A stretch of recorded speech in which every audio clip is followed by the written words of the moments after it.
agricultura familiar, de tanto que cresceu no Brasil, passou a fazer parte do agronegócio.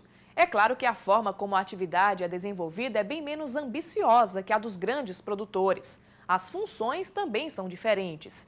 A agricultura familiar é praticada em áreas pequenas, tradicionalmente de subsistência, sendo comercializado apenas o excedente da produção.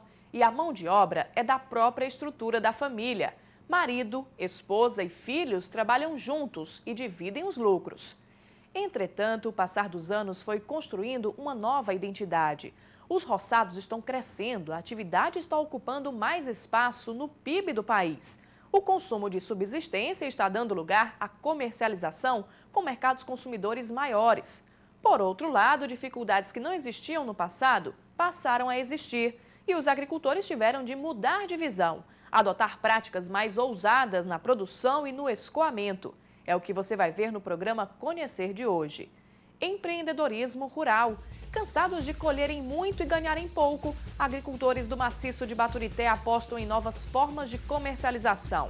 Valor agregado. Os frutos pequenos da entre-safra com baixo valor de mercado passam a render até 5 vezes mais beneficiados. Sabor caseiro. Em processo artesanal, banana da serra vira bebida afrodisíaca. Resistentes da serra. Cultivos orgânicos, torrefação e moagem de café no maciço de Baturité elevam os ganhos dos cafeicultores. O programa Conhecer está no ar. Inquietude é a palavra que define o momento atual de agricultores familiares cearenses. Aquela produção tradicional realizada geralmente no quintal de casa, nas sobras de terreno das propriedades, funcionou por algum tempo, mas as coisas estão mudando. Hoje, os produtores não se contentam em consumir o que colhem e vender o que resta. A agricultura familiar virou negócio com todos os pontos positivos e negativos. Por exemplo, quando a produção não tem como escoar, o jeito é apostar na criatividade, em novas rotas de comercialização, em novo modo de plantar, colher e vender. No maciço de Baturité, agricultores estão fazendo isso e se dando bem. Natureza de corpo aberto, livre para viver. Espetáculo de cores e formas, perfumes diversos, ecossistemas em harmonia, homens e bichos, terra e água. O maciço de Baturité, 100 quilômetros distante da capital do Ceará, é um dos mais belos recantos ecológicos do estado, onde fauna e flora se mostram de maneira singular, curiosos de ver, agradáveis de descobrir. As peculiaridades naturais da região serrana, o friozinho, o verde e a tranquilidade emolduram o dia a dia da população, constroem o modo de vida das pessoas que moram aqui. As horas passam calmas, como é de praxe em municípios do interior. E é nesse ambiente exuberante e elegantemente rústico no município de Pacoti que vive o senhor Raimundo Mendes Sá. Ele é agricultor de várias culturas, mas a que desperta mais carinho é da cajá. A responsável por essa paixão é ela, uma cajazeira de 35 anos de vida, ostentando uma copa farta e enraizada em lembranças. Aqui essa estaca, aqui foi o que plantei mais meu pai, em 1975, no fim do ano. Aqui era um curral do gado solteiro, a gente tinha um gado aqui, e lá o gado de leite. E eu plantei, fiz aqui uma estaca. Hoje eu não abarco. E aqui eu chamo meu pé de dinheiro. O apelido tem explicação. A cajazeira é a primeira da região a dar frutos. No finalzinho de dezembro, as cajás começam a aparecer. E seu Raimundo sempre sai na frente na venda. O apurado não é nada mal. Em 2008 eu apurei R$6.000. Em 2009 eu apurei menos. Foi R$4.500. O ano passado eu apurei menos ainda, porque quando chega lá no Ceará, eu vendo para a senhora em Pamassa, quando aumenta o sítio dela, não quer mais. Quem é que compra a cajá do senhor? Uma senhora lá de Pamassa, dona Maristela. Ela faz o quê? Polpa. Cruzando o curso d'água, chegamos à plantação principal do terreno, os bananais. Essas plantas existem há muitos anos. Algumas já estavam aqui quando o pai de seu Raimundo comprou a propriedade e trouxe o filho de Fortaleza para ajudar a cuidar do roçado, fazer prosperar. A tarefa foi conduzida com muito talento. Hoje o sítio possui 30 hectares de banana, mas o agricultor nato já viu tempos melhores. A atividade não está fácil. Há alguns entraves, como falta de mão de obra para ajudar na roça e a desvalorização do produto in natura. Principalmente a banana colhida agora na entre-safra, que vingou no verão. Foram 18 meses de sol, o segundo semestre de 2009 e o ano todo de 2010, que praticamente não teve chuva. Então os pés de banana foram muito maltratados pelo clima. Os frutos estão poucos, em média 2.000 quilos por hectare, e muito pequenos, sem valor.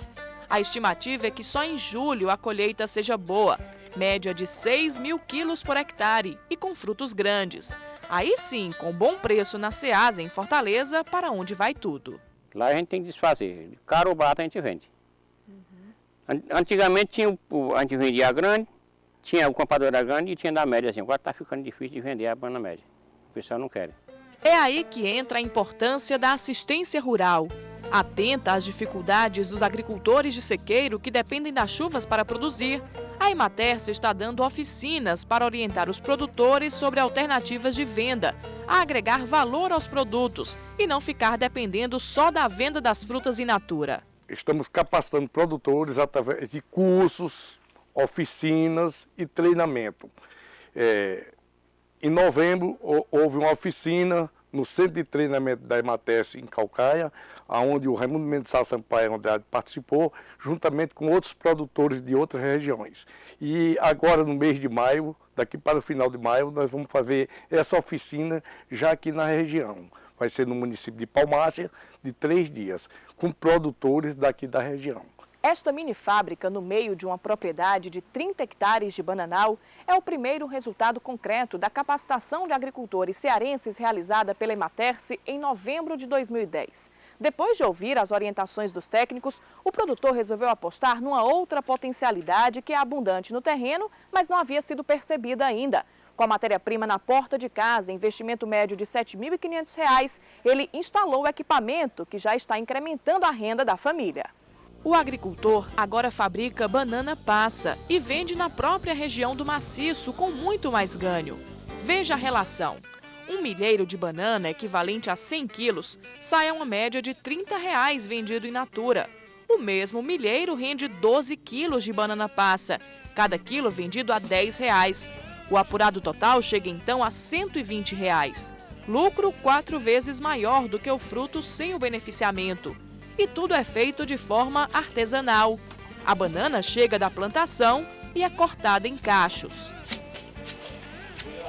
Depois os frutos são descascados e trazidos para este rolo de madeira, onde vão girar por alguns segundos para perder açúcar. A madeira é usada por ser macia e não ferir o fruto. Retirada do rolo, a banana é arrumada em bandejas de bambu, feitas com plantas retiradas daqui mesmo do sítio. O material é resistente ao calor, próximo passo da produção. As bandejas ficam no forno em cima, embaixo o fogo é controlado. Durante 24 horas as bananas permanecem no forno e são trocadas de posição nas prateleiras para não queimar. O monitoramento da temperatura precisa ser constante. No momento que eu estou tirando aqui, se eu demorar, ela já queima aqui só com a quentura. Vou mostrar aqui um pouco que tem aqui.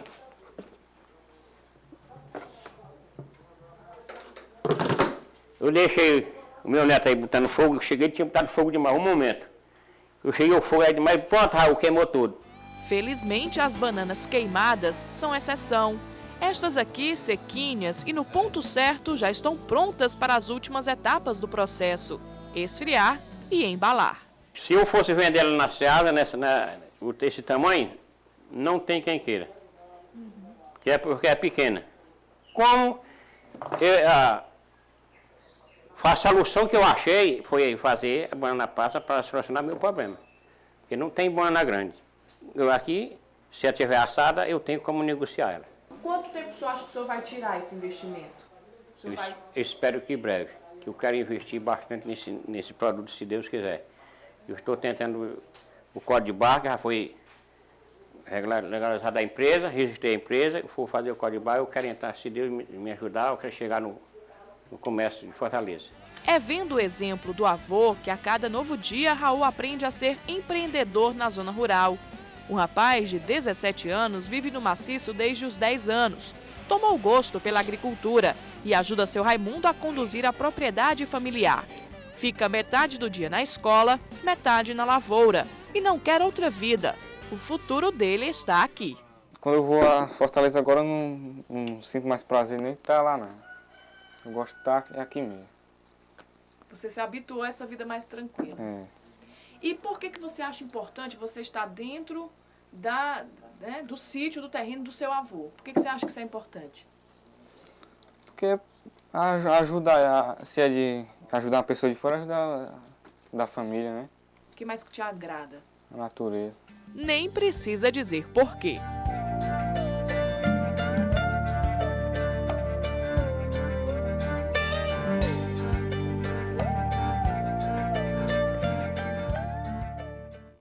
No próximo bloco do programa Conhecer, nós vamos ver um outro exemplo de empreendedorismo rural. O cafeicultor que multiplica receitas beneficiando grãos. O café orgânico do maciço de Baturité ganha valor agregado. A torrefação e a moagem enchem a serra de perfume e o produtor de dividendos.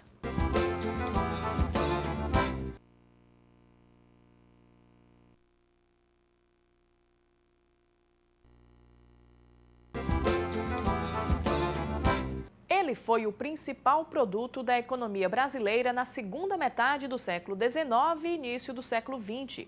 Fez o país estrear na exportação e foi apelidado de Ouro Verde pelo grande valor no mercado internacional.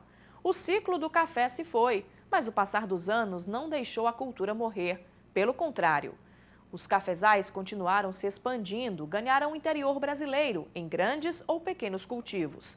No Ceará, a região serrana sempre foi destaque, embora hoje os plantios sejam em menor escala. Os cafeicultores esbarram em dificuldades que entravam o escoamento da produção e precisam ser criativos e talentosos para manter as receitas. Esta casa foi erguida num cenário bucólico, em pleno auge do ciclo do café no Brasil.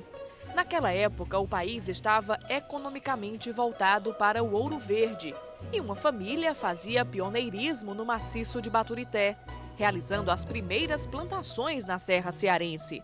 A cultura se enraizou de tal forma nos descendentes que 136 anos depois ainda é forte aqui. Temperatura amena, solo bom. O maciço de Baturité reúne todas as condições necessárias para produzir café.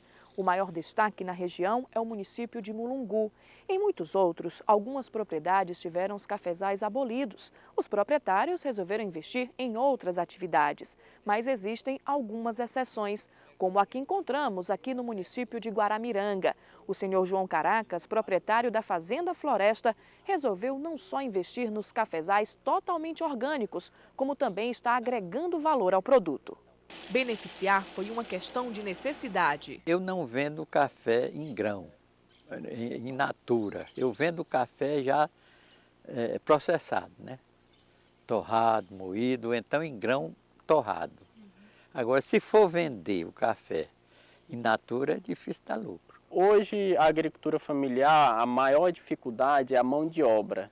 A questão porque a mão de obra está um pouco difícil, né, para trabalhar nessas propriedades que ainda produzem aqui no maciço de Baturité. Mas os agricultores estão tentando reverter essa situação, agregando mais valor aos seus produtos e processando ele na própria propriedade, evitando os atravessadores e eles próprios fazendo a produção e a sua comercialização. Por ter herdado a propriedade do pai, seu Caracas já encontrou o cafezal pronto. São plantas do tipo arábico, de excelente qualidade, garante ele, mas bastante antigas. A maioria é centenária e está com a produtividade baixa. Quando rendem muito, dão 8 sacas por hectare. Por isso, os pés estão sendo substituídos. Estas pequenas, plantadas em janeiro deste ano, em breve vão estar rendendo bem mais que as antigas. A família de arábico tem várias espécies, né? Tem o catuai, o Bourbon. Esse que eu estou usando é o Obatã. Ele dá 30 sacos por hectare só com adubo orgânico. O meu aqui tudo é orgânico, eu não uso química. Então o outro está dando 8, esse 30, um ganho ótimo, ótimo, né? Na fazenda, o café cresce junto com a banana, o que é bom. As palhas ajudam a sombrear o terreno. Como estamos no trópico, as plantas não podem ser mantidas a céu aberto porque são maltratadas pelo calor. A engazeira também ajuda, protege do sol e fixa nitrogênio no solo. Detalhes como estes fazem diferença, além da forma como os grãos são conservados. O que dá gosto ao café é isso aqui, ó. Você vê que aqui, entre o caroço, esse ainda não está bem maduro, entre o caroço e a casca tem um melzinho, é bem docinho. A gente põe no terreiro ou faxina, lá no sul chama terreiro, aqui chama faxina, né? Para ele secar, isso passa 20 dias, o caroço vai absorvendo este melzinho aqui.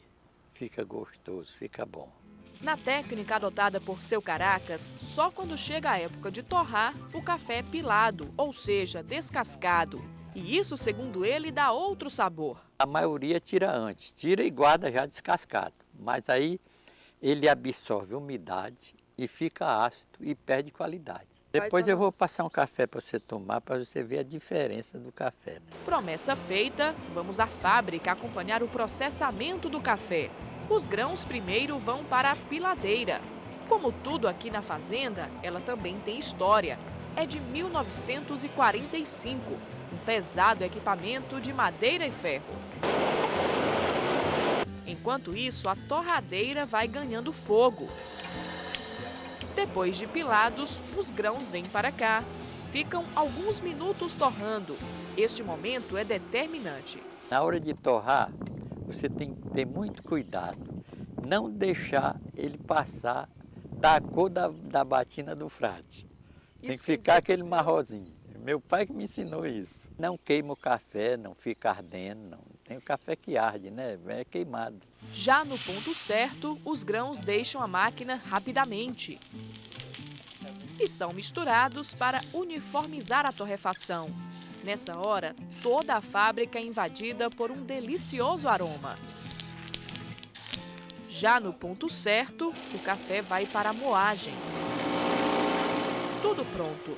Depois de frio, o café é ensacado, pesado e lacrado. Na máquina de costura, Seu Caracas já está montando as embalagens. Os pacotes de 250 gramas são vendidos em grandes supermercados de Fortaleza e na lojinha, ao lado da fábrica, às margens da estrada em Guaramiranga.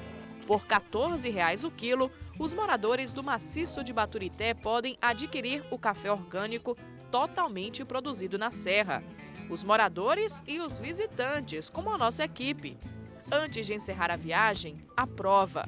Uma parada na cozinha de Dona Eunice, esposa de Seu Caracas, nos rendeu bons momentos. Ele tinha razão, café é bom mesmo, viu? Ótimo.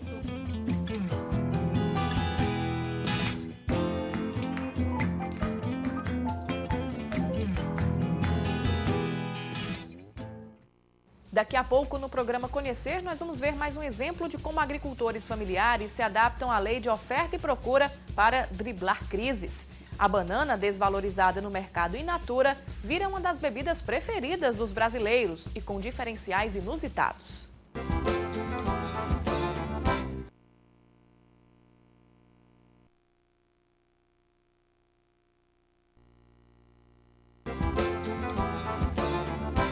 Nas regras do mercado, se determinado produto em oferta não tem consumidor, encontram-se outras formas de comercializar a mercadoria com valor agregado. A prática amplia a fatia de público e os ganhos são comprovadamente maiores. No maciço de Baturité, os agricultores familiares estão sendo orientados a agir dessa forma pelos técnicos de órgãos especializados que prestam assistência rural. Um deles, cansado de ter prejuízos em toda a entre-safra da banana, encontrou uma forma artesanal e lucrativa de dar vazão à produção. Maciço de Baturité, município de Guaramiranga, Fazenda Floresta. Um vasto campo verde composto em boa parte por bananais. O fruto é apreciado pelos brasileiros, sai bem no mercado, mas quem produz reclama que não fica com a melhor fatia do negócio. Muito do ganho vai para o atravessador. Além disso, em períodos de entre-safra, com frutos menores, os preços realmente despencam. Sem falar que manter as lavouras exige contratar mão de obra, o que está cada vez mais escasso, dizem os produtores. O cenário não é de fato dos mais otimistas para quem vende banana in natura. Por isso, seu João Caracas resolveu ir além. Eu plantei 2.000 pés de banana, aí na hora de vender, a primeira colheita que eu fiz, 1 ano e 8 meses depois, o cara veio me pagar R$10 1.000 bananas, o milheiro, R$10 o milheiro. Eu me zanguei, foi aí que eu comecei a produzir a cachaça. Cachaça de banana. O produto estava definido, a matéria-prima era bastante. A vontade do agricultor de encarar o novo desafio também. Mas como fazer? Sem o domínio da técnica de fabricação, a boa ideia não iria vingar. Foi preciso beber na fonte dos mais experientes. Eu já sabia que lá no Paraná e em Minas eles faziam cachaça de banana. Então eu inventei um passeio para lá e fui aprender a fazer. Em Minas eu não consegui porque o mineiro desconfiou e não me ensinou. Aí eu fui bater lá em Morrete, no Paraná. Lá eu aprendi. Aprendeu e executou. O agricultor construiu o espaço e comprou os equipamentos necessários para fabricar aguardente de banana. O primeiro passo é colocar as bananas lavadas e com casca no liquidificador. A casca vai junto porque possui um componente, a pertinase, que ajuda a fermentar melhor. A mistura fica fermentando por 4 dias, tempo em que adquire essa consistência mais grossa. Depois do período de espera, a parte mais espessa se concentra em cima e o líquido embaixo é separado. O líquido que passou pelo processo de fermentação é o mosto. Ele vem aqui para o forno, para o alambique, onde vai ser aquecido durante algumas horas. Quando atinge a temperatura de 96 graus, o vapor sobe, passa por esse cano e, em contato com a água fria que está naquele outro recipiente, ele condensa, começa a pingar. Está pronta a cachaça. O fabricante diz que o sabor é diferente de qualquer outro aguardente. E melhor, analisa sem modéstia. O processo todo, o seu João Caracas mostra sem problemas. Mas na hora de revelar mais detalhes sobre a fabricação... A minha cachaça tem 2 itens aí que as outras não têm. Eu só não vou dizer porque é segredo e eu não posso, é o meu segredo. Se eu disser, a pessoa vai aprender, não é negócio para mim. Ao comentar a repercussão da cachaça entre os clientes, seu Caracas lembra orgulhoso do sucesso que apresentações experimentais da aguardente de banana da Serra já fizeram Ceará afora. Quando eu fui para Brasília o ano passado, uma feira que eu vi lá, eu levei 300 unidades. Aí quando eu cheguei lá, que nós fomos pelo Ministério do Desenvolvimento Agrário, né? Cheguei lá, o pessoal foi em cima, como é que eu ia vender cachaça lá, não sei o quê, que eu não tinha nada. Eu disse, foi, leve e analise. Eles levaram. Levaram e analisaram o negócio. Isso era de manhã cedo, quando foi à tardinha, chegaram com a análise. Não, pode vender que é muito boa, não sei o quê. Lá, depois eu já sabia que era. Mas quando eu olhei a análise, tinha uma qualidade lá que eu não sabia. É afrodisíaca. Mas é mesmo. Aí ia um rapaz lá para o centro de Brasília, eu pedi para ele levar, tirar uma xerox ampliada. Ampliaram, eu preguei a xerox lá e grifei. Vendi tudo num dia só.